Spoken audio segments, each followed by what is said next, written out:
오늘 우리가 봉독한 이 말씀을 가지고 하나님의 보호하심 첫 번째 시간으로 말씀의 은혜를 같이 나누겠습니다. 따라합시다. 하나님의 보호하심. 하나님의 보호하심. 우리 인생이 마치 바다와 같습니다. 바다는 때로 좋은 날도 있지만 또한 바람도 불고 태풍도 부는 날이 있기 마련입니다. 우리의 인생이 좋은 날도 있지만 또한 우리의 인생에 힘들고 어려운 고난도 늘 따라온다 하는 이야기를 하는 것입니다.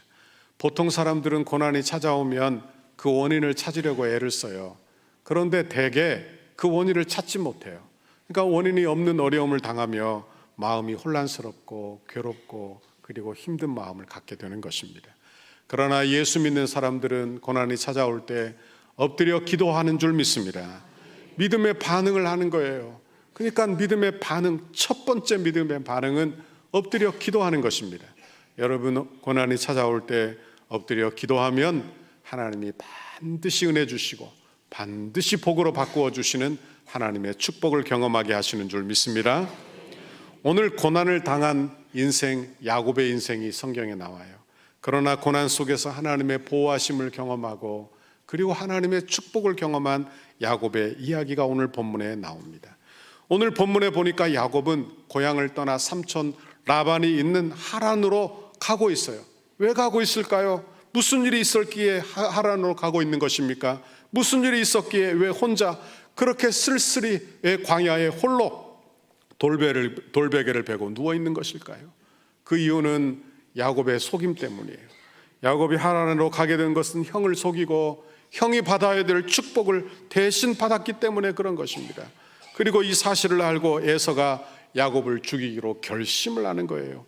창세기 27장 41절에 보면 그의 아버지가 야곱에게 축복한 그 축복으로 말미암아 에서가 야곱을 미워하며 하여 심중에 이르기를 아버지를 곡할 때가 가까웠은즉 내가 내 아우 야곱을 죽이리라 하였더니 그렇게 말하고 있어요. 여러분, 얼마나 무서운 이야기입니까? 형제가 형제를 죽이려고 결심을 했다는 거예요. 여러분, 미움의 마음을 여러분 내 마음속에서 잘 관리하시기를 바랍니다. 왠가 하면 내 안에 미움이라는 것이 안 생길 수는 없지만 그 미움이 일어나 내 신앙을 불태우고 그 미움이 일어나 내 인생을 불태울 수도 있다는 걸 잘 알아야 하는 거예요. 여기 예서를 보십시오. 예서는 모든 것을 다 불태워버리고 마는 것입니다.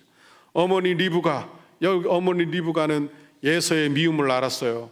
그래서 야곱을 오빠가 살고 있는 여러분 하란으로 피신시킬 계획을 갖게 되는 것입니다. 야곱이 이렇게 나그네가 된 것입니다. 그렇게 준비해서 나그네가 된 게 아니에요. 무슨 계획을 세워서 하란으로 이주한 게 아닙니다.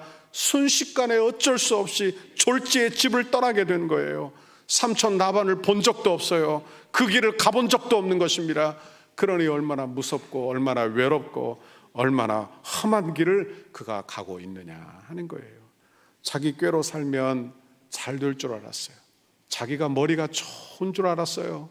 여러분, 그런데 눈을 떠보니까 죽음의 위험이 있는 그런 광야 한복판에 돌베개를 베고 누워있는 자신의 모습을 발견하게 된 것입니다. 야곱이 어쩌다가 이렇게 되었을까요? 야곱이 어쩌다가 이렇게 처량한 신세가 되었을까요? 그건 이유가 있죠. 성경에 보니까 리브가가 임신했을 때 하나님이 약속을 해주십니다. 창세기 25장 23절에 보면 여호와께서 그에게 이르시되, 여기 그는 리브가를 의미하는 것입니다. 두 국민이 내 태중에 있구나. 두 민족이 내 복중에서부터 나뉘우리라. 이 족속이 저 족속보다 강하겠고 큰 자가 어린 자를 섬기리라 하셨더라. 이렇게 말씀하고 있어요. 그러니까 리브가는 분명히 알고 있는 거예요. 큰 자가 작은 자를 섬기리라. 그러니까 야곱이 더 복을 받게 될 것이라는 걸 알고 있는 거예요. 여러분, 그 사실을 안다면 야곱도 리브가도 기다려야 하는 거예요. 하나님을 신뢰하고 기다려야 하는 것입니다. 그런데 문제는 뭐냐? 마음이 조급한 거예요. 자기가 어떤 일을 해보려고 해서 자기 힘으로 어찌 해서라도 그 문제를 하나님의 축복을 속히 받고자 하는 것입니다. 그러니 그 조급함 때문에 모든 것을 다 망치고 말더라 하는 것입니다. 여러분 보십시오. 우리도 조급함 때문에 기다리지 못하고 그리고 때로 문제가 얽히고 설키고 문제가 더 어려울 때가 있지 않습니까? 마치 거미줄에 곤충이 걸렸다고 한번 생각해 보십시오. 그런데 곤충이 몸부림을 치면 어떻게 됩니까? 점점 더 단단히 그렇게 사로잡히고 마는 것입니다. 이와 똑같은 거예요. 하나님을 의지한다면 하나님을 신뢰하고 기다려야 하는데, 기다리지 못하고 자기의 힘으로 개입하려고 하자 여러분, 문제가 더 어려워지고 상황이 더 심각해지더라 하는 것입니다.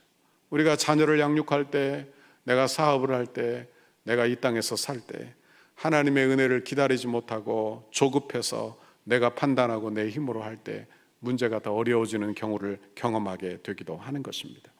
야곱은 지금 두려워요. 환경이 두렵고 형이 두렵고 강도가 찾아올지도 모르고 맹수가 찾아올지도 몰라요. 이런 절망적인 상황에 우리 주님이 야곱을 찾아오신 줄 믿습니다. 여러분, 외로운 자를 우리 주님이 찾아오시는 거예요.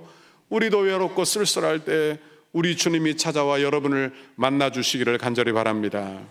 저는 이 말씀을 묵상할 때마다 하나님이 우리를 찾아오시는 그 때를 생각하곤 합니다. 왜 하나님은 야곱이 실패한 후에 찾아오셨을까? 왜 인생의 밑바닥에 내려가셨을 때 그때서 찾아오시는 것일까? 야곱을 장자로 삼았으면 안 되었을까? 그러면 아무런 문제도 없지 않겠어요? 여러분, 그런데 야곱이 절망의 순간, 아무것도 할 수 없을 그때, 외로이 돌베개를 베고 밤에 누워있을 그때, 여러분, 그를 찾아오시는 분이 나의 하나님, 나의 아버지이신 줄 믿습니다. 인생의 밤을 우리도 경험하게 되잖아요. 내 힘으로 안 될 때, 내 힘으로 아무리 했어도 앞으로 가지도 못하고 후진도 못하는 그런 때에 하나님께서 우리를 찾아오시는 줄 믿습니다. 우리를 만나 주시는 거예요. 왜? 사람은 평소에요, 자신의 모습을 잘 몰라요. 왠가 하면 우리는 여러 가지 가면을 쓰고 이 땅에서 살고 있기 때문에 그래요. 예를 들면 회사의 사장이면 내가 하나님 앞에서도 사장의 가면을 쓰고 사장 행세를 하고 산다 하는 것입니다. 그러니까 내 자신을 잘 몰라요. 내가 어떤 사람인지, 내가 어떤 죄인인지, 내가 어떤 무가치한 사람인지 모르는 거예요.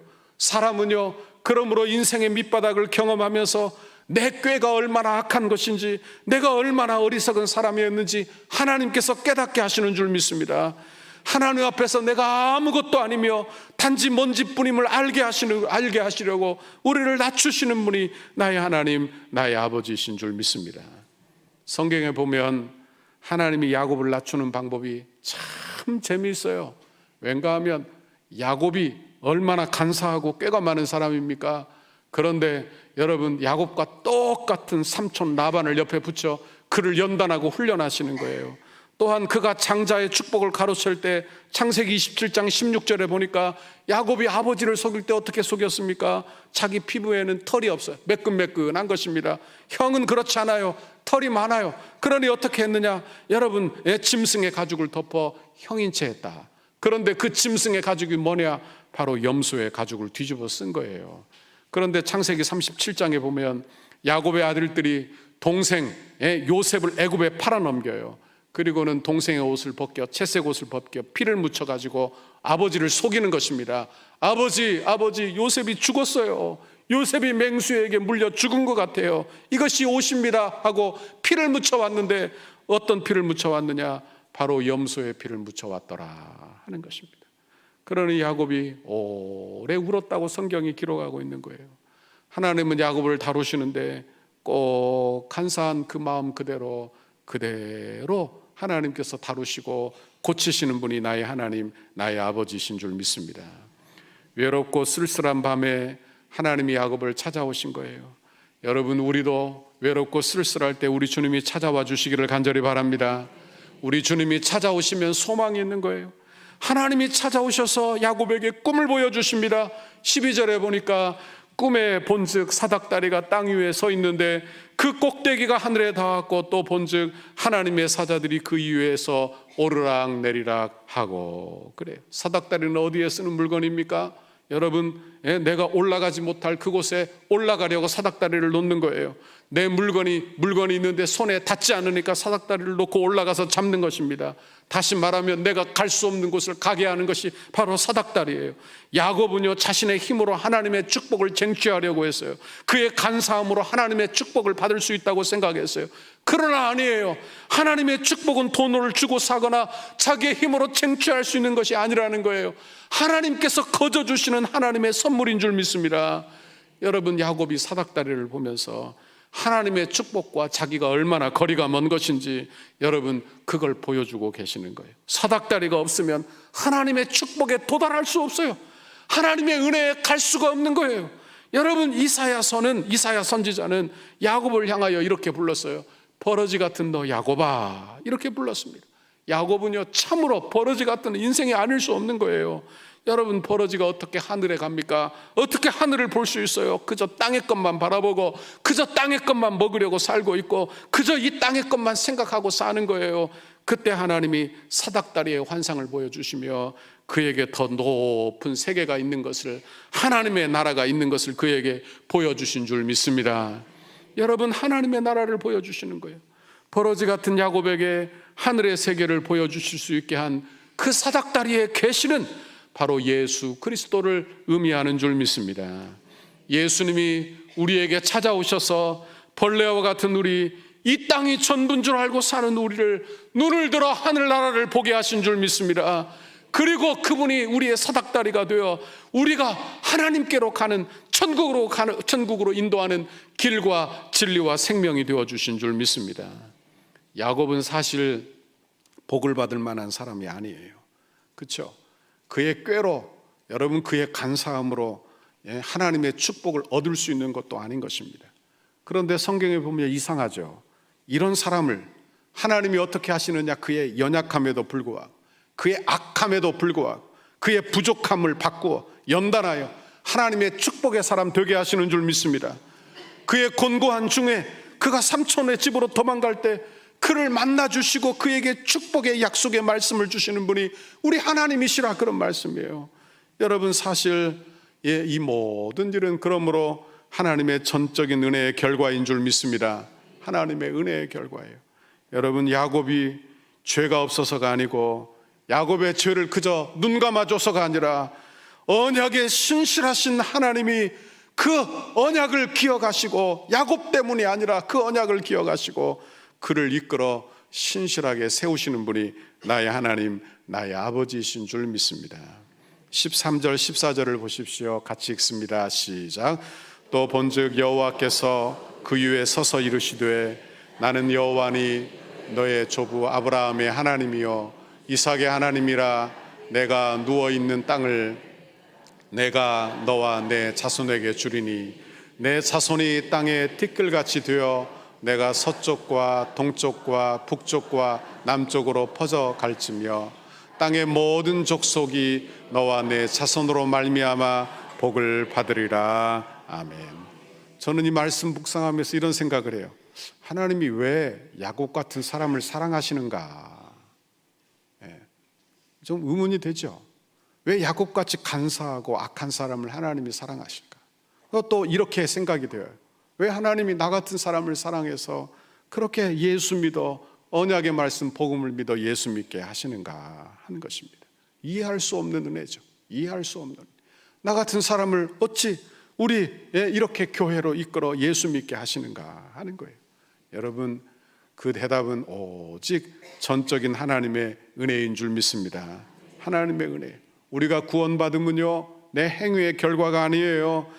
우리 예수님의 언약의 신실성 때문에 예수를 믿음으로 우리가 구원을 얻게 되는 줄 믿습니다. 예수 믿어 구원을 얻는 거예요. 그걸 잘 알아야 하는 거예요. 그러니까 우리가 이 땅에 살면서 오직 은혜로 살아야 하는 이유, 그것이 바로 여기에 있는 것입니다. 15절에 이런 야곱에게 약속의 말씀을 주세요. 같이 읽습니다. 시작. 내가 너와 함께 있어 내가 어디로 가든지 너를 지키며 너를 이끌어 이 땅으로 돌아오게 할지라. 내가 내게 허락한 것을 다 이루기까지 너를 떠나지 아니하리라 하신지라. 아멘. 야곱은요, 아무것도 아닙니다. 야곱은 먼지와 같은 사람이에요. 자격이 없는 사람이에요. 우리도 아무것도 아니지요. 그런데 하나님이 그에게 약속의 말씀을 주시는 것입니다. 그리고 그 약속이 놀라운 거예요. 하나님의 나라로, 하나님의 족속으로 하나님께서 세워주시는 거예요. 그럼 하나님께서 야곱에게 약속하신 것이 무엇입니까? 첫째로 하나님께서는 내가 너와 함께 있겠다, 그렇게 약속해 주고 계시는 것입니다. 현실은 어때요? 지금 광야에 던져진 상태인 것입니다. 아무것도 없는 상태, 절망의 상태, 누구의 도움도 받을 수 없는 그런 상태, 자기 혼자 있는 거예요. 자기 혼자 감당해야 되는 거예요. 자기 혼자인 줄 알았는데 우리 주님이, 하나님이 찾아오셔서 야곱에게 말씀하시는 거예요. 내가 함께 하겠다, 내가 함께 하겠다, 이렇게 말씀하시는 거예요. 전에는 하나님의 말씀이 귀에 들리지 않았어요. 자기 힘으로, 자기 꾀로 되는 줄 알았어요. 그런데 고독한 순간, 인생의 힘들고 어려운 순간 하나님의 말씀이 귀에 들리기 시작하고, 여러분, 어두운 순간 우리 주님이 찾아와 생명과 같은 귀한 말씀을 야곱에게 주신 줄 믿습니다. 우리 교회가 건축을 시작할 때가 코로나 때였어요. 코로나 때. 우리 성도들이 잘 알고 있죠. 건축을 선포하고 건축이 시작이 되었는데 코로나도 한참 진행되고 있었습니다. 조심조심 모여 기도하는데 그해 4월에 코로나가 우리 교회 안에 깊숙이 들어왔습니다. 그 주에 철야 예배 시간에 주변에 있던 무당이 핸드폰에 화면을 켜고 사진을 찍는다고 철야 시간 교회 앞에, 교회 입구에 서 있었어요. 사진 찍어서 신고하겠다, 이거예요. 신고하겠다, 무당이. 그래서 왜 이런가. 그리고 그 다음 날 우리 교회 노예 목사님 7, 8분이 우리 교회 건축 현장에 와서 보겠다고 교회에 왔습니다.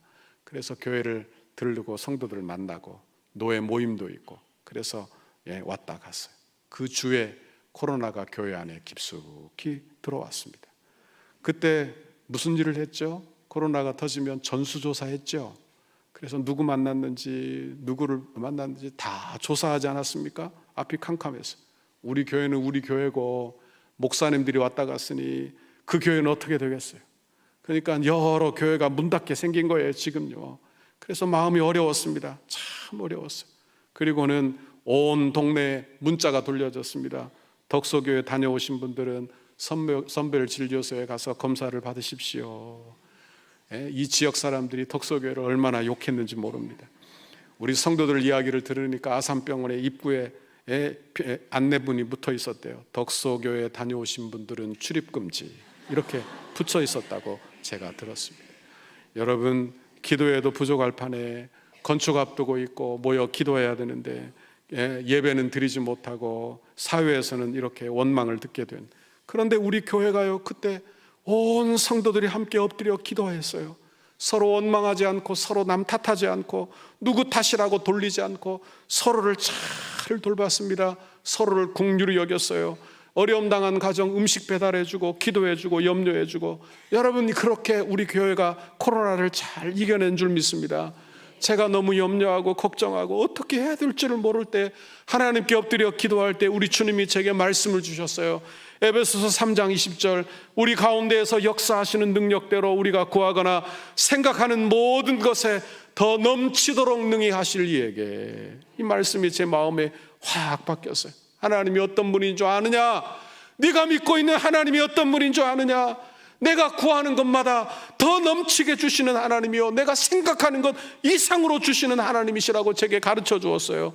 제게 아멘 하고 제가 받자 마음이 그렇게 평안할 수가 없었어요. 내 마음의 염려, 근심이 다 사라지고 하나님이 해주시겠구나, 하나님이 해주시겠구나. 여러분, 우리 교회 하나님께서 귀한 일꾼들을 다 세워 교회를 아름답게 건축하게 하신 줄 믿습니다.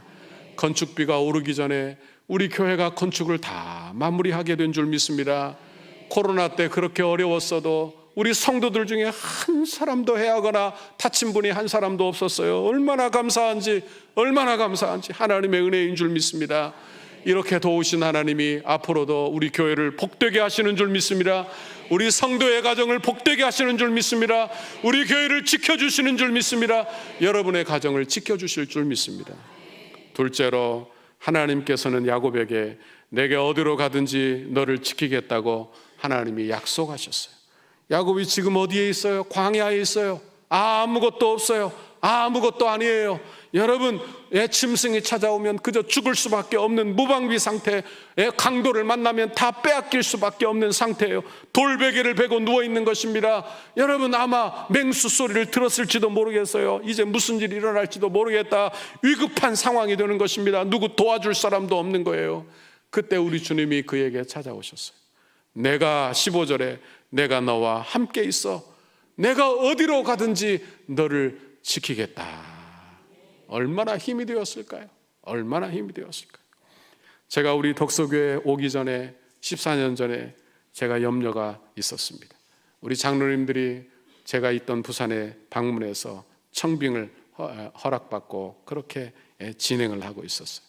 그때 청빙을 받고 제가 마음이 두려워 하나님께 엎드려 기도하기 시작했어요. 온종일 하루 종일 성전에서 엎드려 기도하기 시작했습니다. 하나님 도와주십시오. 하나님 도와주십시오. 내가 어떻게 할까요? 나는 부족하고 연약합니다. 하나님 도와주십시오.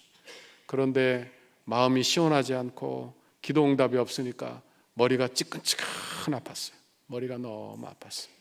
여러분 그런데 그 주에 금요일 날 제가 말씀을 전하는데 말씀을 전하는 중에 제 입에서 나오는 말씀이 다시 내 귀에 들려 하나님의 음성처럼 들렸어요. 사사기 6장 14절 여호와께서 그를 향하여 이르시되 너는 가서 이 너의 힘으로 이스라엘을 미디안의 손에서 구원하라. 내가 너를 보낸 것이 아니냐 하시니라. 제가 설교를 하는데 제 입술을 통해서 이 말씀을 선포하는데 내 귀에 다시 들리는 거예요. 하나님의 음성처럼 내가 너를 보낸 것이 아니냐, 내가 너를 보낸 것이 아니냐. 제 마음속에 확신이 들었어요. 아, 하나님이 도와주시겠구나. 하나님이 도와주시겠구나. 지금 되돌아보면 다 하나님의 은혜라고 고백할 수밖에 없습니다. 다 하나님이 도와주신 거예요. 다 하나님이 하신 줄 믿습니다. 그분의 신실하심이 우리 교회 안에 드러나기 시작했어요. 얼마나 감사한지, 얼마나 감사한지. 하나님께서 여러분에게도 이런 귀한 은혜 주시기를 간절히 바랍니다. 셋째로 하나님께서는 야곱을 이끌어 이 땅으로 돌아오게 하실 것을 약속하셨어요. 15절 너를 이끌어 이 땅으로 돌아오게 할지라 내가 내게 허락한 것을 다 이루기까지 너를 떠나지 아니하리라 하신지라. 그랬어요. 야곱에게 이 축복보다 더 큰 위로가 어디에 있었을까요? 문제를 일으키고 지금 고향 땅으로 고향을 버리고 지금 떠나가고 있는 것입니다. 그런데 약속의 말씀을 주시며 네가 이 땅으로 돌아올 것이다. 그리고 내가 이 약속을 지키기까지 너를 떠나지 아니하리라. 야곱이요, 이 말씀을 20년 동안 기억하고 있는 거예요. 20년 동안 삼촌 라반의 집을 떠나 야복 강가를 건널 때 야곱이요, 이 말씀을 꼭 붙들고 기억하고 있는 거예요. 하나님 약속을 신실하게 지키시는 성실하신 신실하신 하나님이신 줄 믿습니다. 그분의 약속은 반드시 이루어지는 줄 믿습니다. 여러분 야곱이요, 삼촌 라반의 집에서 수없는 고통을 당해요. 수없는 아픔을 당해요. 여러분 품값을 여러 번 바꾸는 것입니다. 그런데도 하나님께서 그를 지켜주시는 거예요. 야곱은 그 말씀을 꼭 붙들고 있는 거예요. 그 말씀을 기억하고 또 기억하는 거예요.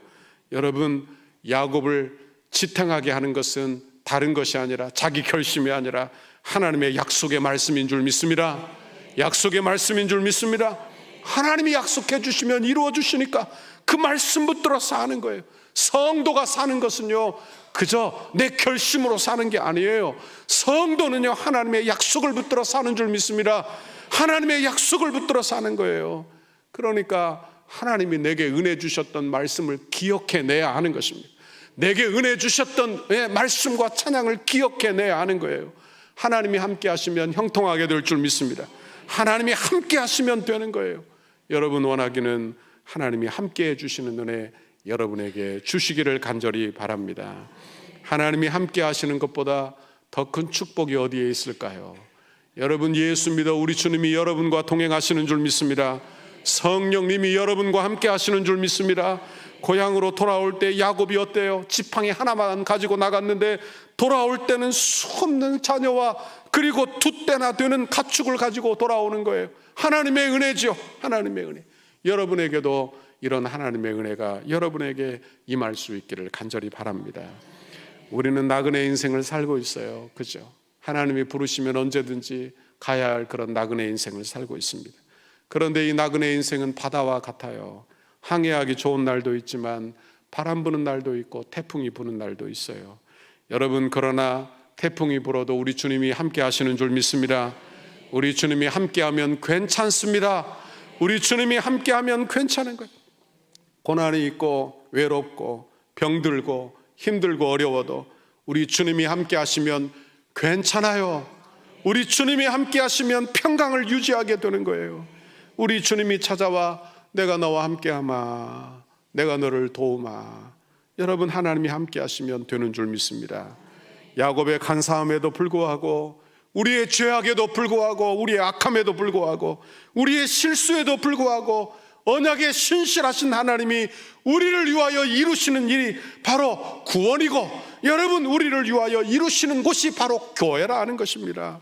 여러분, 하나님께서 우리를 위하여 이루고 계시는 줄 믿습니다. 그러니 그 하나님을 신실하게 바라보는 거예요. 창세기 28장 19절에 이렇게 말씀합니다. 그곳 이름을 베델이라 하였더라. 그 성의 옛 이름은 루스더라. 이렇게 말했어요. 야곱에게 루스는요, 외로운 자리예요. 고통의 자리예요. 여러분, 슬픔의 자리예요. 혼돈의 자리예요. 내가 앞으로 어떻게 살아야 될지 막막한 자리예요. 그런데 그 자리에서 우리 주님이 찾아오셔서 그를 만나자 그 혼돈의 자리가 확신의 자리가 된 줄 믿습니다. 루스가 베델이 된 줄 믿습니다. 베델은 하나님의 전이에요. 하나님의 전이에요. 그가 혼돈의 자리에서, 고난의 자리에서 우리 주님 만나 영접하고 하나님을 예배하는 자가 된 줄 믿습니다. 여러분, 원하기는 저와 여러분에게도 고난이 있고 어려움이 있지만 우리 주님, 그 자리에서 우리 주님이 여러분에게 찾아와 주시기를 바랍니다. 우리 주님 만나시기를 간절히 바랍니다. 언약의 신실하신 하나님을 바라보시기를 간절히 바랍니다. 그러면 내 혼돈의 자리가 변하여 베델 될 줄 믿습니다. 하나님 예배하는 자리가 되는 거예요. 원하기는 여러분의 어려움이 편하여 예배의 자리가 되시기를 간절히 바랍니다. 여러분의 어려움이 편하여 하나님의 은혜를 경험하는 자리가 되시기를 간절히 바랍니다. 여러분, 그리고 내게 하나님이 은혜를 주셨다면 그 은혜를 나누시기를 바랍니다. 여러분, 그 은혜를 나누는 거 자녀들에게도 말하고, 하나님이 내게 주신 말씀이 있다면 그 말씀을 자녀들에게도 말하고, 여러분, 이웃에게도 말하는 거예요. 그러면 하나님이 더 좋은 은혜를 여러분에게 주시는 줄 믿습니다. 이번 한 주간 하나님의 보호하심 따라 살기를 바랍니다. 하나님이 여러분을 보호하실 거예요. 그러니까 너무 두려워하지 말고 담대하게 이번 한 주간도 승리하고 사는 여러분의 이번 한 주간 다 되시기를 주님의 이름으로 축원합니다. 축원합니다.